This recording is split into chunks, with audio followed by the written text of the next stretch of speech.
Welcome to Adequate 360 Boss Guides for the Sunwell Plateau. In this video, we'll be going over Felmyst, the third boss in Sunwell. This is a two-phase encounter with an air phase and a ground phase that has a variety of mechanics. This fight also requires clean execution of those mechanics by your players and adequate raid awareness to down this fight. Having clean callouts throughout this fight facilitates the kill, but make sure you have a dependable player and voice comms to do this. Going over raid composition.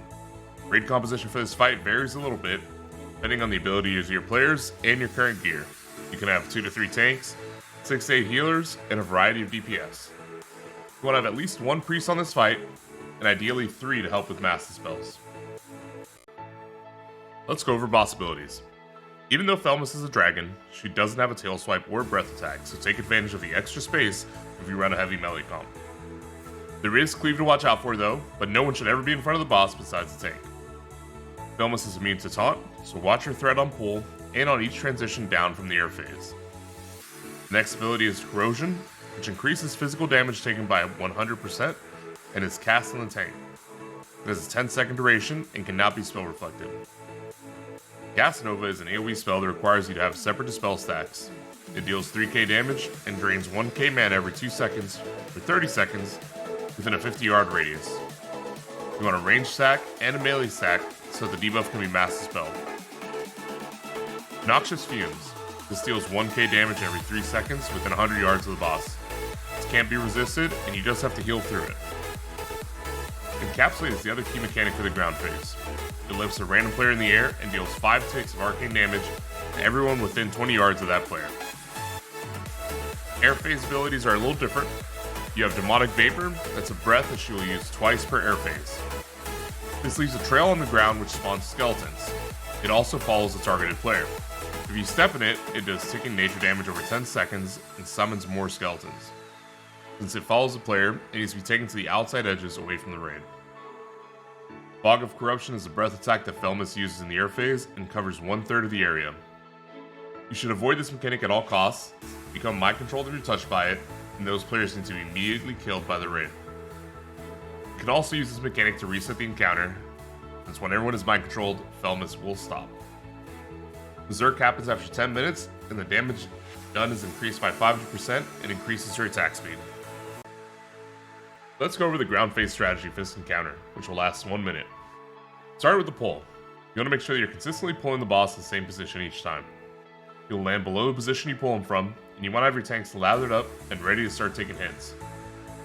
Remember that this boss is not tauntable, so you always need to watch your threat. Pump MDs into the tank, and go ahead and lust when ready. You want to have the raid split into multiple different stack points. The number of stacks depends on the number of priests you have in the raid, but having at least 2 is enough for this fight. Each stack can only have a max of 10 players, and that ensures that they can all be hit by mass dispel. If you have a melee heavy stack, please make sure that you have a clearly defined stack of 10 players, and you should always have 1 dispeller, the rep paladin ideally, to dispel the tank. If you're slightly over on melee, you want to prioritize dispels on your mana users, and move warriors to the outside edge. You can use single dispellers to dispel those outside the mass dispel range. For the casters, you want to have 2 to 3 clear stacks and prioritize dispels for your healers and mages. The Warlock Hunter stack can be dispelled second if you're limited on the number of priests that you can have. You want to start your mass dispel cast as soon as the boss starts his. You should keep an eye on your boss spawns and weak wards, keep track of Gas Nova, and have your raid leader call it out as well. Stop casting, get your mass dispel off on the stack of players, so that way the groups don't lose too much mana and health. The next major mechanic to handle here is Encapsulate. Since Encapsulate picks a random member and hits all members within 20 yards, there's a couple strategies of dealing with it. First off, the damage is arcane, so you can pop major arcane protection potions and have a cauldron ready for your group. The first strategy here is to keep the groups in position and heal through the Encapsulate damage. You can assign Nature Swiftness chain heals per group, and instantly try to heal through the Encapsulate when it's on the target and those surrounding it. Keep groups together so that the Holy Priest can instantly heal the group with Circle of Healing. During Encapsulate, the tank isn't being attacked, so this can help you facilitate the strategy by pulling tank healers off onto the raid. The second strategy is to have everyone loosely spread, and as soon as Encapsulate hits, you have the player start running away from the Encapsulate target, and have heals go on that target as well. Keep those Nature Swiftness chain heals assigned, and continue to heal the slower players as they move out. At this point, the fight becomes a dance. My preferred strategy for this is to use a stack, spread, stack method, where you stack for Gas Nova, and then spread for Encapsulate, and then stack back up for Gas Nova Dispels. It keeps the fight clean, and as long as the healers are on point, there shouldn't be any issues. A key indicator is watching the boss whenever the Encapsulate is ready to go off. It will turn and look at the raid and target the player that will get encapsulated. At that point, you want to have the healers immediately swap heals and top off that group. Use the Hellstone or a major arcane protection potion to help mitigate the damage. I have a weak word in the description that will help light up the encapsulated target as well as your raid frames. Corrosion should be cast twice during the ground phase and should just be healed through. Felmyst does have a slow attack speed, so ensure that Thunderclap is always up on the boss. Tank healers should be fine with a Holy Paladin and a Resto Druid, and assign one more healer to help during Corrosion. Remember that you can help heal the encapsulate targets, but make sure that the main tank is topped off before encapsulate ends. The second phase of the fight is called the air phase, and lasts 1 minute and 20 seconds. Ensure the tank continues to build aggro as she moves up into the air, and ranged DPS can continue to attack the boss.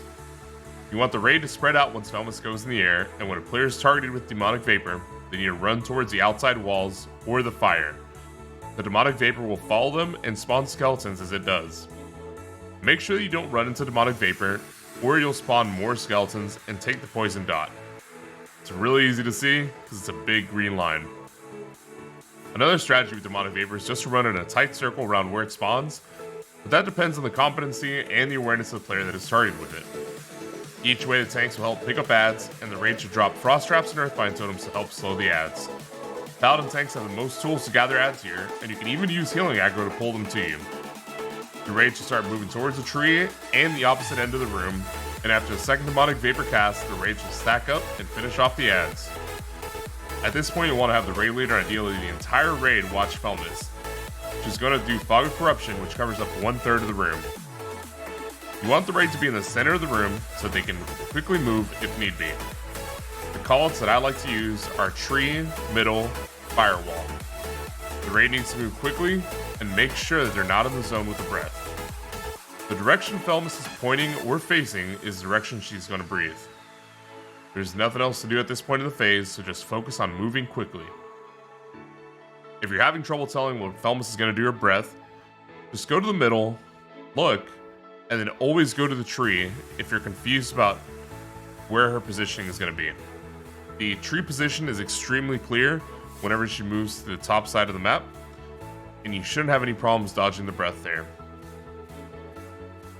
After the breath goes down, I would recommend your players getting close to the green fog, and that will help minimize the runtime for their next breath. You can see where I do it in the video.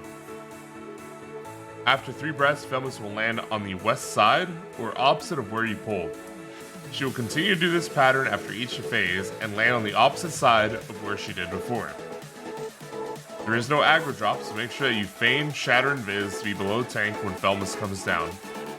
Reposition your raid, and get ready for P1 again. In order to reposition quickly, I would have the Shaman in each group marked, and have your groups orient around them to spread and then stack. Alright, let's talk about specific roles for this fight. Start with tanking. For tanks, this is mostly a tank and spank. Make sure you bring your regular consumes and ensure that the raid maintains debuffs on the boss. Save your Nightmare Seeds for corrosion and use sappers to pick up the adds in the air phase. You need to maximize threat and survivability here since the boss is not tauntable. Also remember to not parry haste if you're low on health. Healers. Main tank healers need to keep the tank topped off and call for extra heals when corrosion is on the tank. Your biggest priority on this fight is to use quick heals on encapsulate targets. Circle healing and Nature Swiftness chain heals are great for this, so please focus on maximizing those heals. You have time to regen your mana in the air phase, so don't worry about your mana and keep topping players off. Remember that everyone is always taking damage during this fight because of the aura. The fight is a mechanics check for everyone, and it's taxing for the healers on this fight. In my opinion, with 7-8 healers, you don't need to do all the work yourself. Don't snipe pots that are on players, and if you're low on mana, let other healers pick up the slack while you regen. Healing during progression is a team effort, and the goal is to keep the raid alive even if your personal numbers take a hit. DPS Players. Don't pull threat. That's it. Alright, moving on. Okay, realistically, there's probably a little bit more than that, but you need to just DPS and watch your threat on the boss and on the skeletons. Make sure that you're stacking and spreading when the raid leader calls for it, and use the Hellstone or Major Arcane Protection Potion when Encapsulate is around you. Shamans use Earthbind Totems and Earth Elementals to help with the adds in the Earth phase. And mages, please don't frost over the adds because they can turn and hit a healer that's running by them. This fight is just a dance, and you usually won't hit the enrage. Just keep moving through it cleanly, and remember that Felmyst can't not die in the air, so you want to push hard when you're in the ground phases. I would do dry runs with learning this boss. Do pulls where you don't use consumes, so you can get to learn the flow of this fight. After you've done that, you can then pop consumes when you think you're ready to get a kill. This takes a little bit of learning, but I'm confident that if you listen to my advice, your guild will get an adequate kill. Thanks again, and I'll see you on the next boss.